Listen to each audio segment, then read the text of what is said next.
What is up, everybody? I'm No Lex Given, and today we're going to be having some fun. We're going to do something a little bit silly in this one. We're going to look at a collection of 3 different games, all with the Fates, where I just play it a little bit silly. I didn't see anything that I particularly liked in that first shop, and though I do somewhat like Humpty Dumpty, there's also a roll the die here. I think about locking, and then ultimately I just wind up rolling and saying, you know what, let's try to find a blind mouse and do something really spectacular with it. Because we've already spent a gold to roll, we can use one of our gold to roll next turn as well.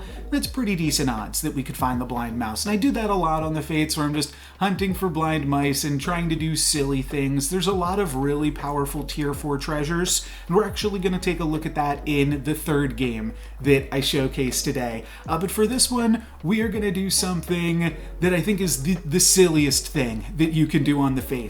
We are going to not use our fated pick until we hit level 3, which is definitely a really bold play, and not really one that you can always get away with, but one of the things that helps us here is the roll the die. You can see it's the old art at set for Eeny Meeny there, a little bit of an old game.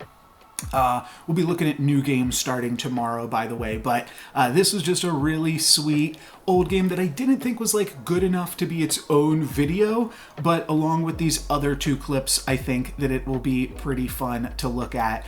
Again, we could become fated to Humpty Dumpty here. We've now seen 3 Humpty Dumpty, so we're basically fated to it regardless. But at this point, we're almost level 3. I think I'm just going to delay my pick that much further. And I think about picking up the Genie's Wish before ultimately deciding to just roll for either Roll the Die or Cinderella. And I actually find both of them. So I'm going to pick up Cinderella and then roll the die and pick up one more character. That gives us the goat. But the really cool thing is you cannot become fated to questing characters. That actually might be changing in future patches, but for now, you can't become fated to questing characters, and you don't become fated to characters that you roll the die into, so we get to become fated to whatever we pick up next turn on 3.0.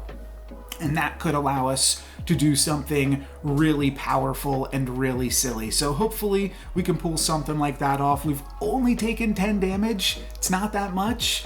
And then we are gifted the opportunity, more Humpty Dumptys, by the way. Don't know what's up with that. But we're gifted the opportunity to do something actually even sillier, believe it or not. We're going to pick up a prized pig. I'm just going to sell off Cindy because she's less stats than the goat, and we need all the help that we can get to not die as soon as possible. But we're going to pick up a prized pig, and we're going to use True Love's Kiss to transform that into a level 4 character.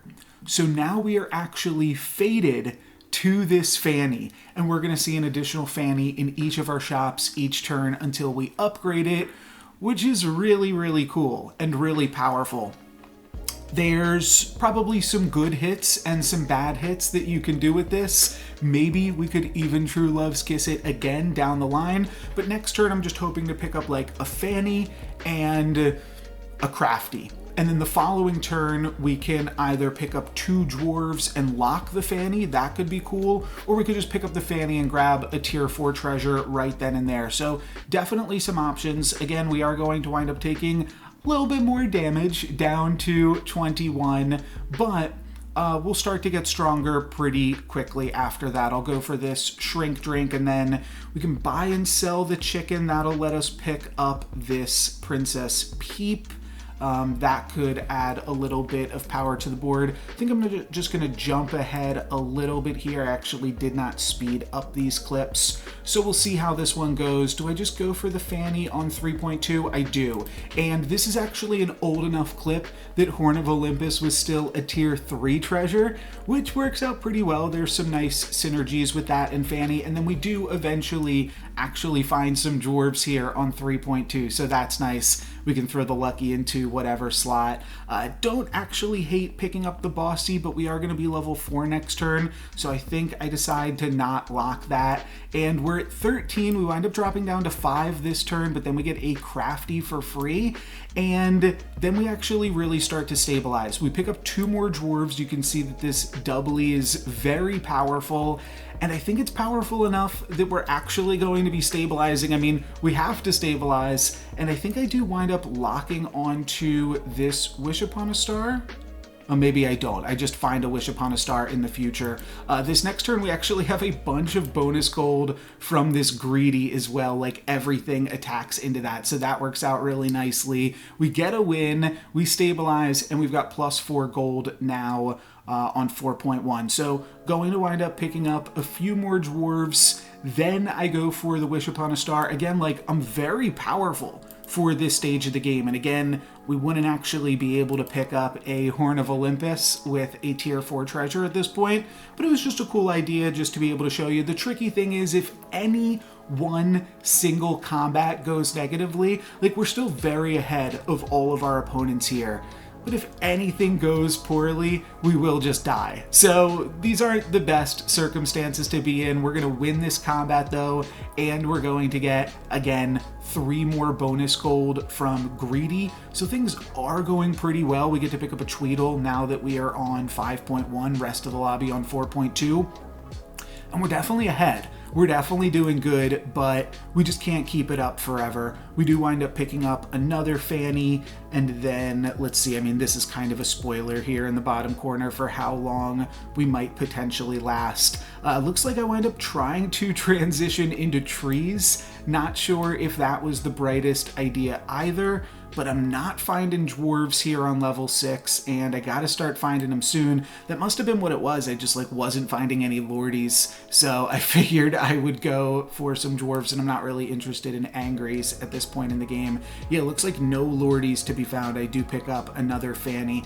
We'll watch this final fight here, see how this one goes. But you can tell, I mean, if we had found some lordies, maybe we would have been able to get ourselves to stay in this game, and it was definitely a fun idea. I definitely recommend at least trying this out once, just to see all of the zaniness that Storybook Brawl has to offer. We're up against a Celestial Tiger that has found a Black Prism, so that's not great. They've got some pretty large ranged characters in the back line, and those might be a little bit tough to take out. Yeah, they're going to take out our doubly there, and then they're going to take out our Tweedle, and then they're going to take out us. So there we go. That is 1 game down. But like I said, I wanted to look at 2 other games in this video. So this is going to be a slightly different one, but this is why I always pick up Polywoggle. While I am playing the Fates. Polywoggle can just be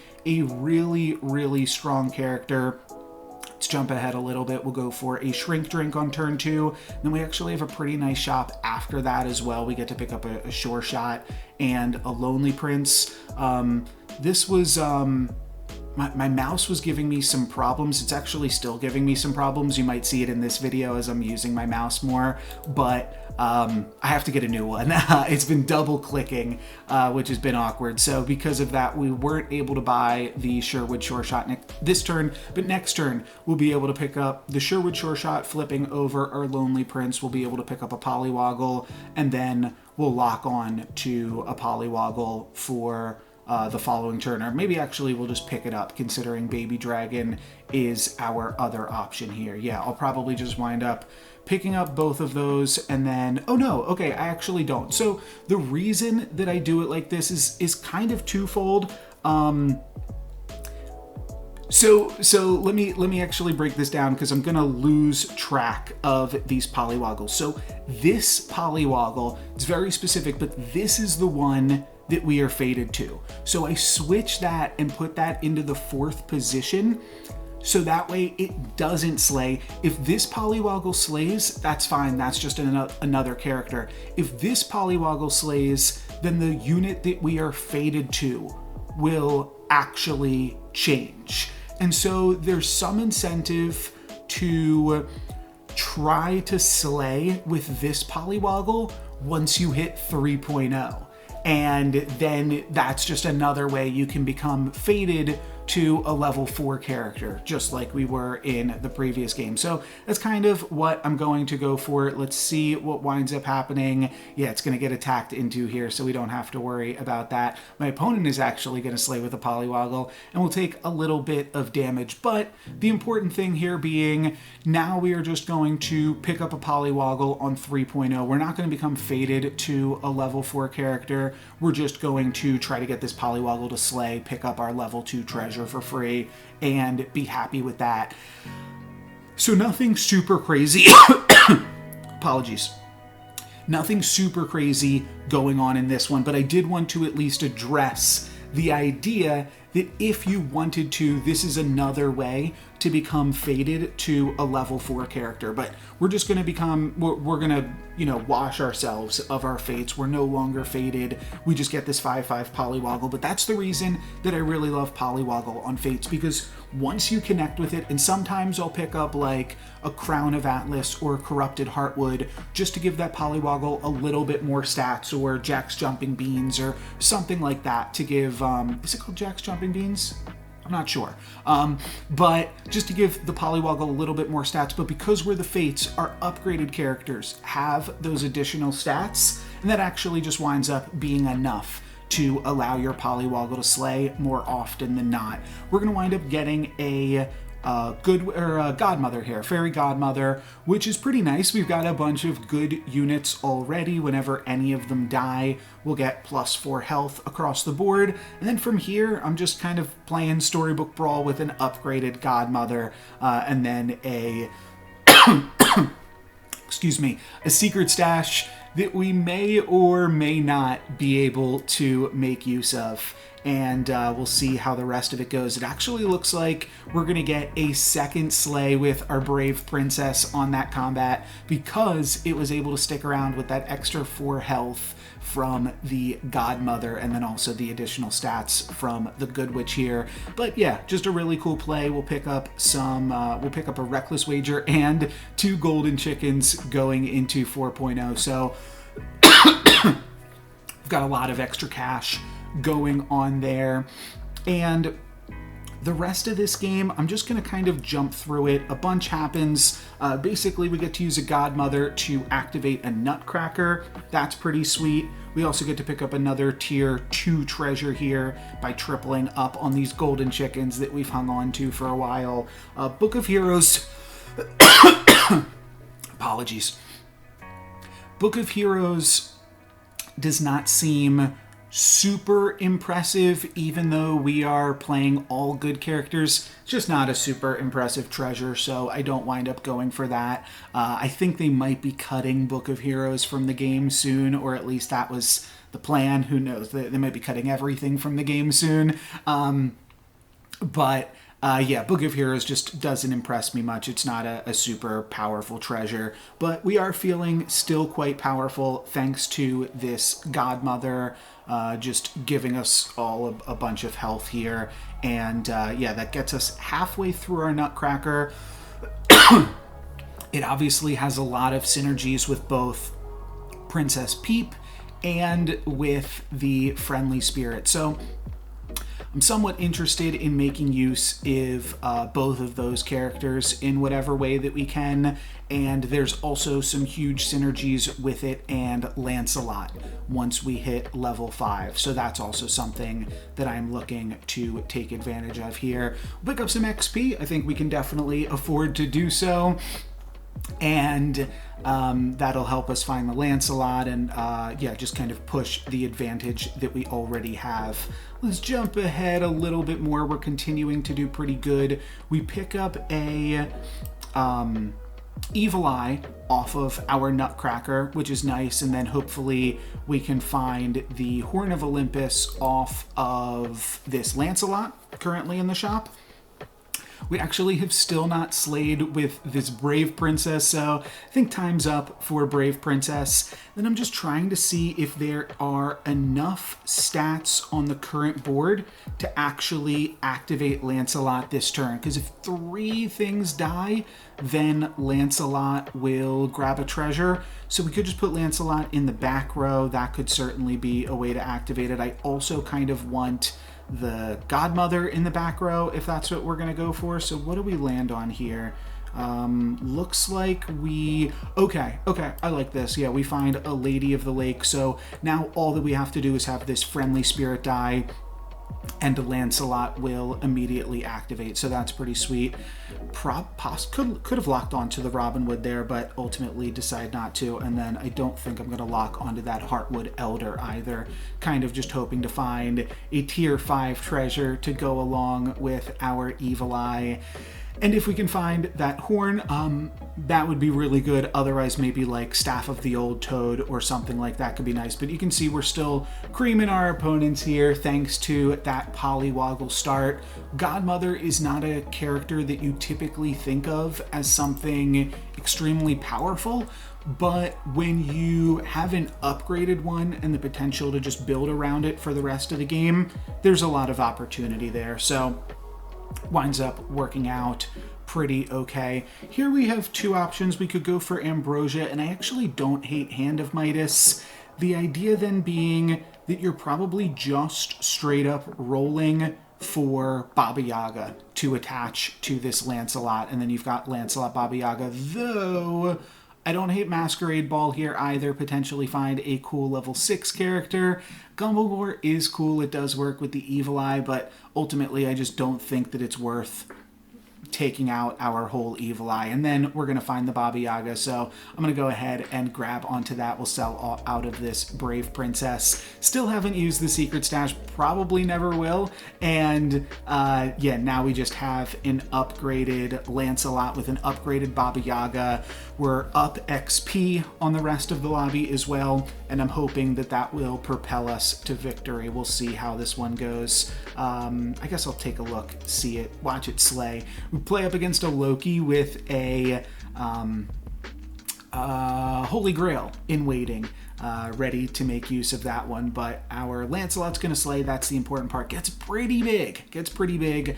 Might even get a chance to slay a second time. No, not quite. We're just a little bit too powerful. Unfortunately, we don't take Loki out there, so they're still gonna make use of their Holy Grail. That might be a scary opponent to play against in the future, but for right now, we're doing okay. I pick up a Cindy, and then looks like a Genie's Wish to halfway tick down that. Then we actually take a loss. We take 6 damage from a loss, but again, our Lancelot is just extremely powerful, so we're gonna look for Jormungand's, I believe. Though, oh yeah, I guess I am pretty tempted too by the fact that we've got double supported Heartwood Elders that we can utilize here, so those are pretty tempting too. And I think I wind up going back and forth maybe a little bit too much this game. We wind up finding the Jormungand after that, and now I don't really want to utilize the Burning Beard, but the Jormungand will carry us, I think, from here.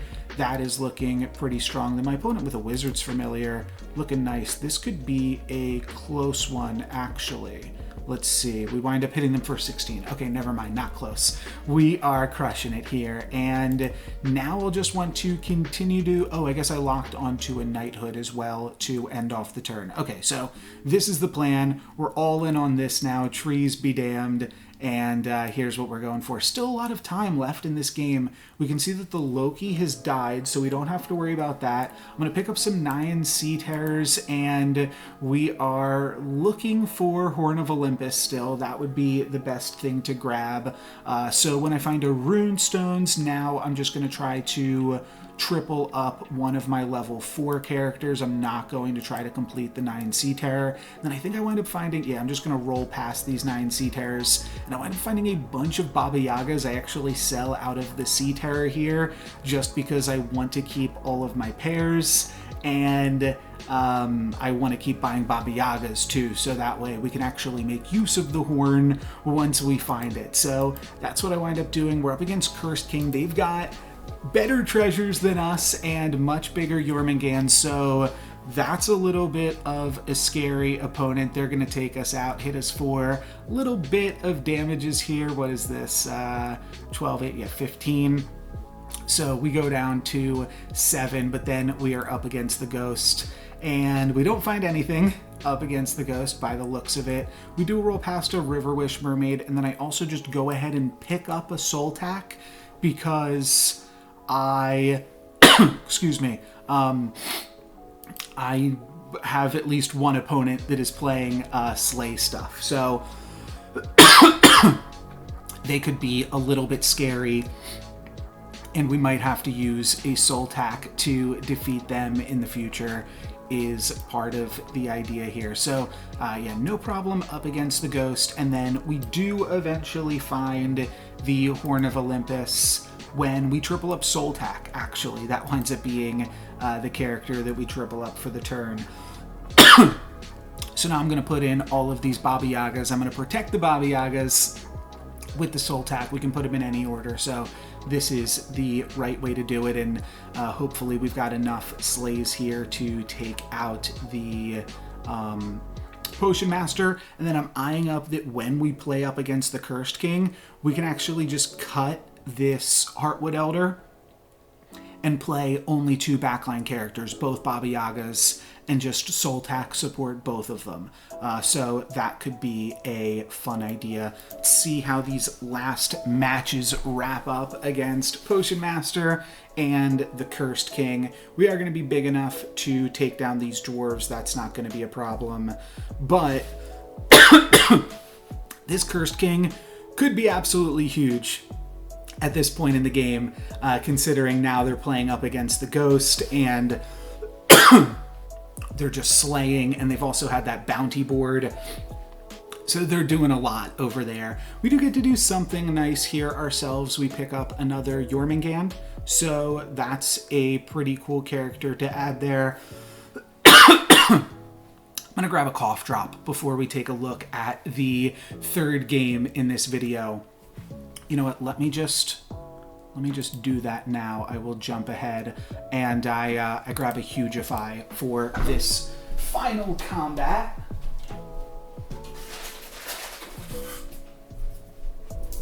Should just have a cough drop on my desk, but this final combat goes terribly for us. We do blank the Lightning Dragon, but my opponent gets that first attack into our Lancelot. Really unfortunate. I mean, if you take a look at this board, it's a big if, but if our Lancelot had instead attacked into their Empress P, then their Lightning Dragon attack, we get a bunch of slays, their Lightning Dragon attacks does nothing again, and then my Jormungands get to eat their Jormungands. Could have been a totally different combat. My opponent got a really lucky swing there. They're probably still favored to win this one, but it's unfortunate that that's how it shook out, that they attacked and got the best possible attack, and of course wind up getting a victory from that. So that one was a little bit of an unfortunate ending, but I still thought a really good showing for a Polywoggle Fate.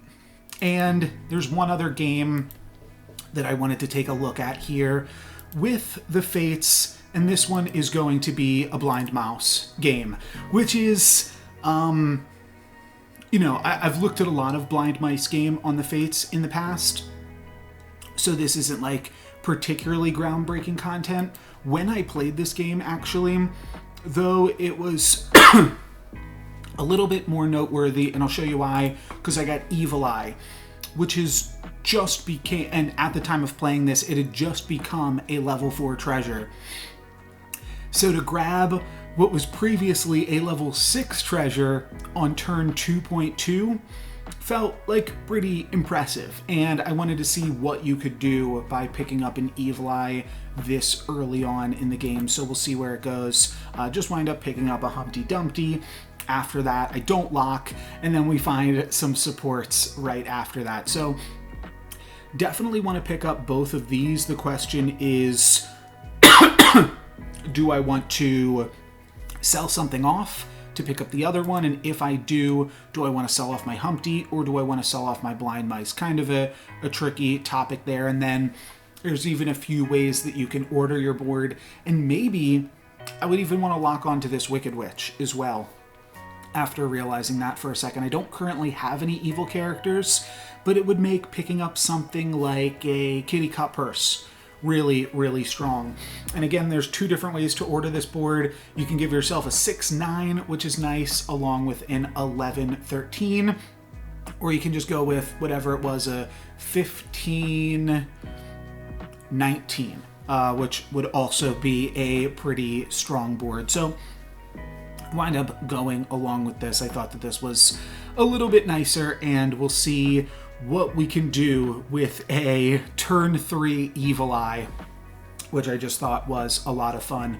We're gonna wind up winning this combat and keeping our egg as well, which is nice. And then we find a Princess Peep, really, really strong character to go alongside both of these good witches here.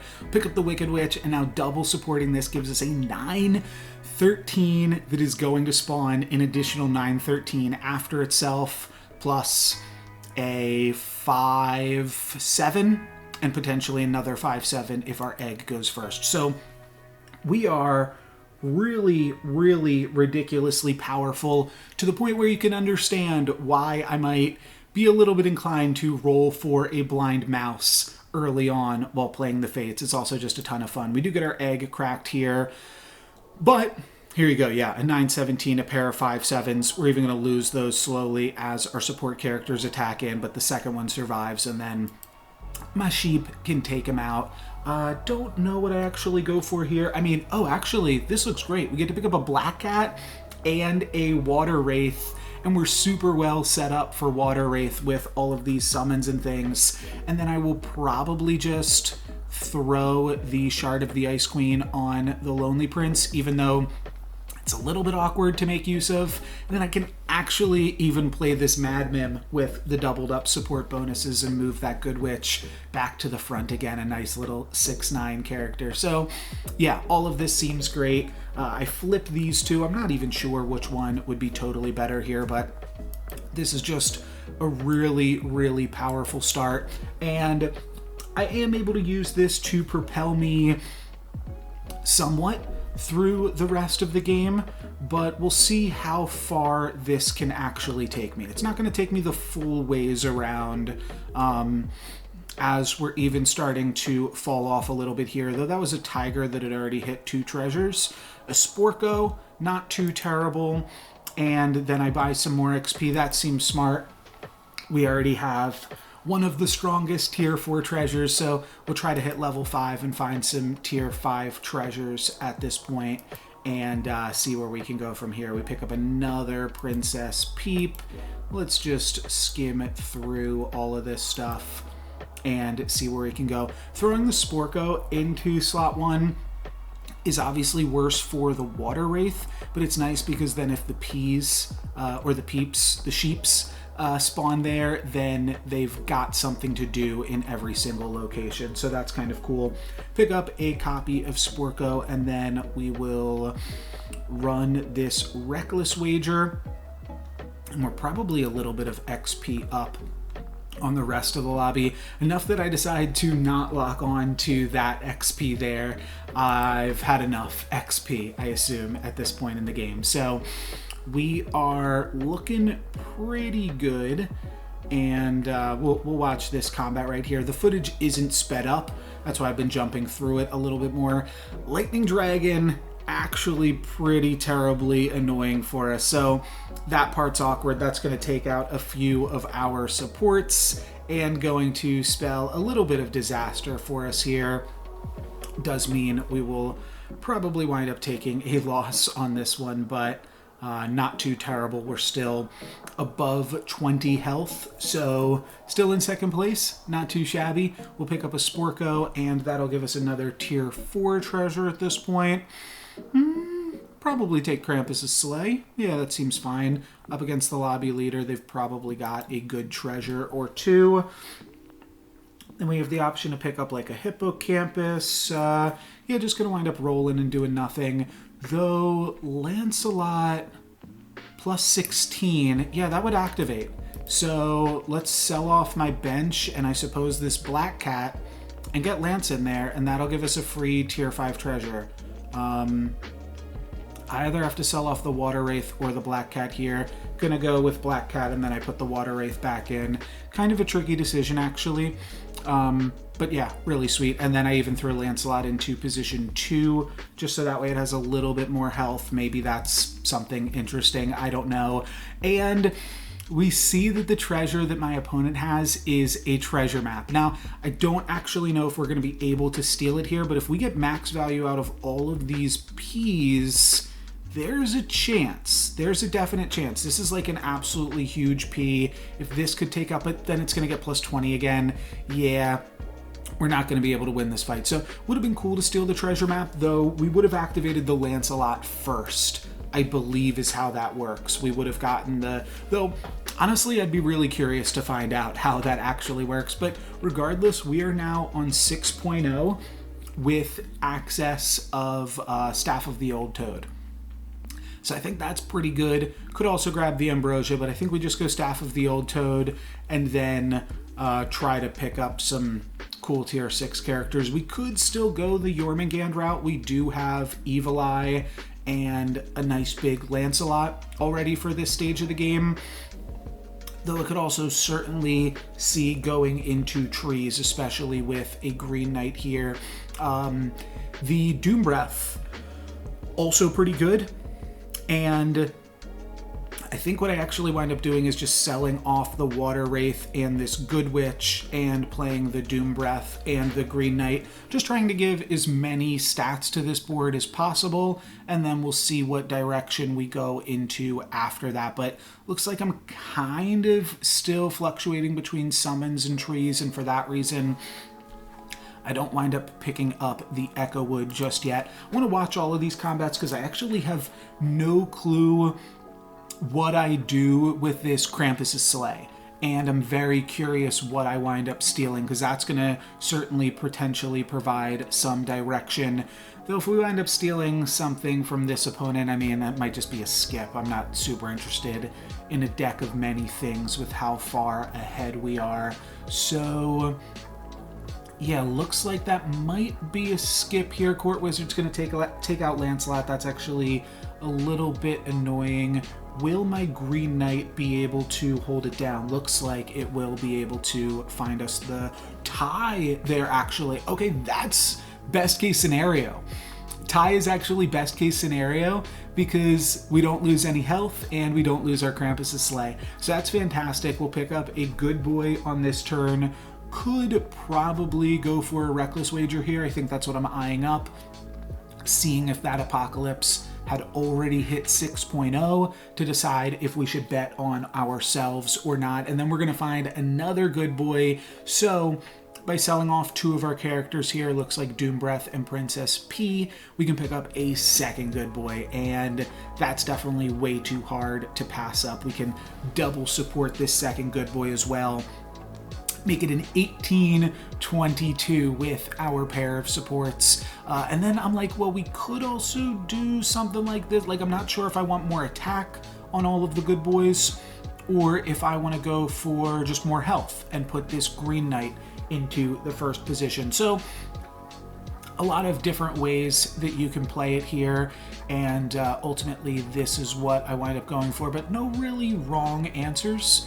And yeah, there's a lot of different cool ways, and ultimately I'm going to wind up trying to make double use out of the Green Knight, and I settle on this board position, which I think looks pretty good.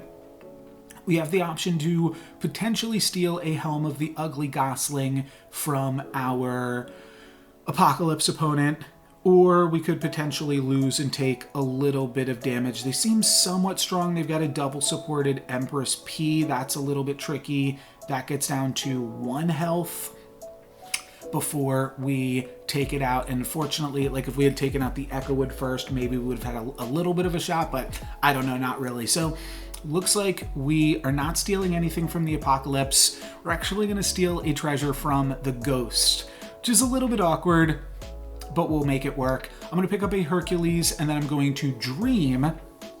And because Horde Dragon has died, we actually get to transform into Horde Dragon. Horde Dragon was actually in this lobby, But this is just way too much of an opportunity to pass up.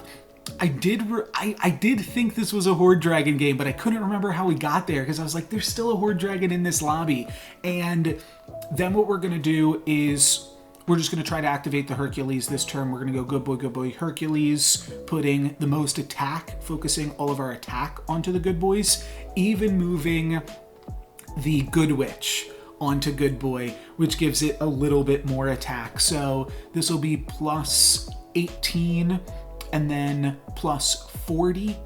So that will be not quite enough to activate Hercules in one hit, but if it can get in 2 combat hits, then we could be grabbing a level 7 treasure this turn. And because the breakpoint of 2 extra attack doesn't matter on the good boy, I actually decide I want more health on both the good boy and then on Hercules, because that health will transfer onto the Hercules as well. So Hercules is going to get the first hit there, and then good boy goes down, and Hercules is going to get the second hit. So we've got a tier 7 treasure, and we get to steal a Horn of Olympus. Really, really huge power spike turn. Let's go ahead, steal that horn, and then our tier 7 treasure can either be World Tree or Mirror, or Magic Sword plus 100. These are actually all great options. And it's really tough to choose here. We've got Court Wizard and the Great Pumpkin as well. So this is, I don't know. Let me know what choice you would make in the comments down below. This is such a tricky turn to figure out. But ultimately, I decide to go for the Mirror. You gotta remember, these good boys are 2/2s. They actually have no stats on them right now, and all of the stats are coming from these supports. So when they resummon, they'll get all of those stats back, plus the resummon stats from, well, now all the resummon stats from the Bear Stain. I'm not sure if that was what I was going to say initially, but this winds up really, really working out. This is a huge power spike this turn, and I think we're pretty powerful. I think this is a really, really strong comp. And which game was this? This was the turn 3 Evil Eye game. So you can see we really were able to do some fun stuff with that. We'll see if we are able to bring it home. I don't want to touch the mouse because I don't want to spoil how many games are left, how many combats are left potentially, to let you guys know how much time is left in the game. But one of those good boys gets attacked into, the other one gets attacked into right after, so perfect death order for us. We're definitely going to be winning this combat.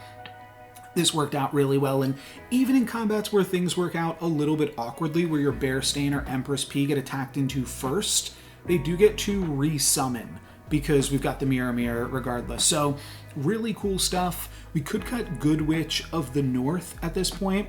I really don't hate that. Another ranged support is really good, and eventually maybe we can try to make this Boomhilda good through a Beauty's Influence like we did with the Sporko, but it's also just good to have ranged supports, so going to go for that. An interesting option here to lock onto a Pigomorph. The other question is, do we want to pick up this Green Knight? Probably, considering it is a tier 6 character. Now we can just play a board like this instead of the Boomhilda. Part of the problem was the Good Witch wasn't that much stats for this stage of the game, but Green Knight might actually just be good enough. And, I don't want to watch this clock tick down for 22 more seconds, but I think we'll have to, just so that way I don't spoil it and give away. Well, that'll buy us some time, right? If I cough. Apologies. Should maybe have the mute button ready to go. I'm okay. Yeah, this is just a long record. So, and the other thing that's really tricky right now is, so I've been watching my diet, eating a lot better. I've almost lost 10 pounds. But one really tricky thing is I have to watch how much water I drink, because my heart isn't as strong and I could like flood myself essentially if I drink more than 48 ounces a day, essentially 3 water bottles a day. So even though I'm coughing a lot, I can't really drink water just to make that better and make that go away. But it's, like I said in a previous video, a reaction to one of the drugs that I'm on that is making me cough. We find the Beauty's Influence there, but unfortunately we already cast the Pigomorph this turn, so not going to be able to make use of that. But we do also find an upgrade for Good Boy. So that's really sweet, and I will want to pick that one up. So probably just going to wind up cycling through some things in the shop to lock onto that. We could potentially find a Mimic chest to go along with our Mirror. If we do, it wouldn't be the craziest thing to sell 3 characters here and just pick up the Good Boy, but I'm not going to chance it. We'll just lock onto the Good Boy for next turn rather than play a unit down, and then I got to figure out which of my treasures I'd want to throw away as well. So winds up being a little bit awkward. I'd probably have to throw away the Horn. I don't know, maybe throw away the Evil Eye in that scenario. It's a little bit tough to tell. Yeah, I guess you have to keep the Horn if you're playing Empress P, though it's not super glamorous. My opponent with a Lightning Dragon here, a little bit awkward because it's going to take out a lot of our attack stats. You see that we don't really have too much in the way of attack going on. And then awkwardly, everything winds up dying before our Good Boys. And the other, the only thing that's nice here is the fact that we did take out their River Wish Mermaid. So none of my, their Lightning Dragon wasn't slaying. None of their stuff was slaying, but still everything just died in too awkward of an order there. And that means that we wind up dying, which is really, really unfortunate because you look at this board. This is not a third place board. You can see 80% chance to win that combat, and we probably would have won the whole dang thing after that. So an unfortunate way to end it. That's why I didn't want to spoil the fact that we were going to be losing that combat. But I still thought a really cool game and just a cool selection of games with different ways to play the Fates.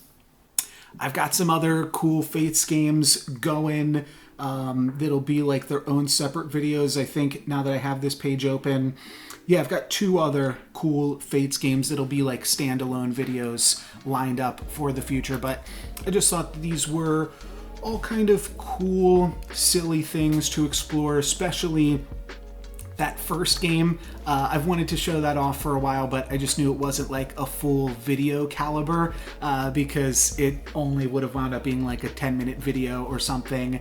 But just really cool to be able to get fated to a tier 4 character. Unfortunately, despite doing some cool things, we fell a little bit short, but we still had fun, and that's what matters. That's going to be it for me today. Thank you guys very much for watching. I'm No Lex Given. Peace.